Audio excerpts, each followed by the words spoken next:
കിഴക്കിന്റെ വെനീസിലേക്ക് പോയാലോ, കിഴക്കോ അതോ പടിഞ്ഞാറോ അതെനിക്കറിയില്ല. പക്ഷെ ഏതാണ്ട് എന്നെ തെക്കോട്ട് എടുക്കാൻ വേണ്ടിയിട്ടുള്ളതാ. നീന്താനും അറിയാൻ പാടില്ല പണ്ടാരം.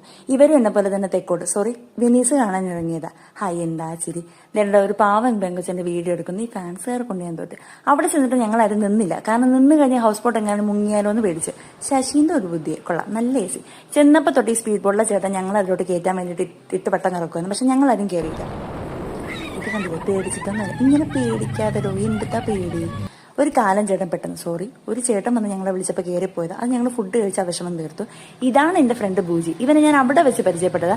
2 വയസ്സ് പ്രായമുണ്ട്. അവിടെ ചെന്നപ്പോഴത്തേക്കും ഞാൻ പലതും ഇവനെ പഠിപ്പിക്കാൻ വേണ്ടി ശ്രമിച്ചു. അങ്ങനെ പഠിപ്പിച്ചതാണ് ഈ യോയൊക്കെ. കാണിക്കുന്നുണ്ട്. ആ ചെക്കമെല്ലാം മുണ്ട് പൊക്കി കാണിച്ചെന്ന് എന്ത് ചെയ്യുമെന്ന് എനിക്കറിയില്ല.